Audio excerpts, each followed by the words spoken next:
Mr. Shank, did Gail Wright really tell you that? Yes. Justice Alito said he didn't tell her. She said she didn't tell him, but you're sure she told you? Absolutely. Now, you wrote a book a couple of years ago, is that right? 2018, you wrote, yes. Wrote a book? Yes. I want to read a section from that book. It's a section where you relate you and your family attended oral arguments at the court. You were there in the courtroom, and that directly involved your brother Paul, also a reverend. And I just want to read this section. You said, with the single rap of the gavel, Chief Justice William Rehnquist announced, "We'll hear argument first this morning in number 95-1065, Reverend Paul Shank and Dwight Saunders versus Pro-Choice Network of Western New York." Paul and I winked at each other, knowing we had made history with that reverend in his name. It had been a minor victory when we persuaded the court that reverend should remain before Paul's name, even though we had been told repeatedly that legal briefs never included such titles. You thought it was important that, obviously based on what you said, you thought it was important that the title reverend be in front of Paul's name, is that right? Correct. And why was that? Because we saw it as a religious liberty matter, and that would make it clear that it fit in that category. Did Chief Justice Rehnquist really say that, the way I just read it from your book? I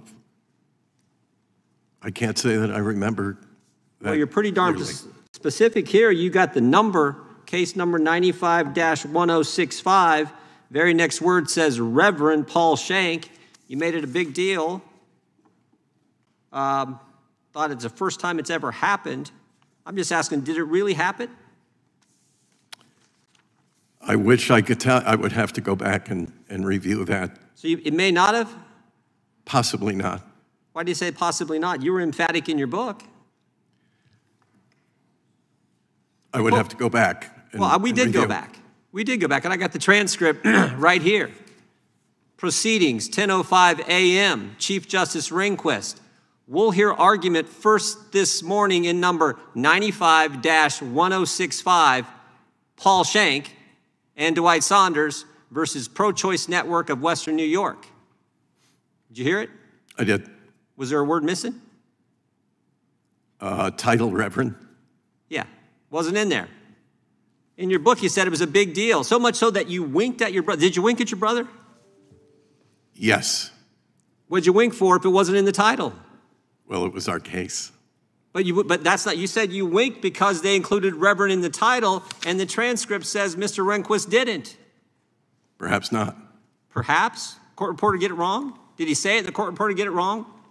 Well, then. Well, we got the audio, too. I'm going to play that for everyone to hear.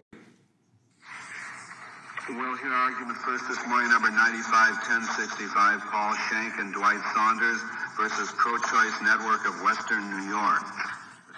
Reverend, did you hear that? I did. Was there a word missing that's different from what you put in your book? A title, yes. What was that title? Reverend. Reverend was not there. Right? Did you wink at your brother? I think I did. In fact, I think I actually hooked him. So now you got more details. You got the key detail wrong, what you were writing about in your book, but now you remember an additional detail. You not only winked, you elbowed your brother. Even though the reason for the wink in your writing was the fact that Reverend was using the title, something that had never been done, but it wasn't used. But we're supposed to believe you today. We're supposed to take your word over Justice Alito's word. We're supposed to take your word over a lady who gave you dollars donated to your cause, Miss Gail Wright. You're disparaging her name, Justice Alito's name, and the court. And you have this, which obviously didn't happen. We got the transcript, we got the audio, but you made it a big deal in your book. One thing I've learned, people who mislead folks on small things, mislead them on big things. And you know what? You can lie in a book, it's not a crime. You can lie to the New York Times, that's not a crime. But when you come in front of Congress and you say things that are not true, you're not allowed to do that. You're not supposed to do that.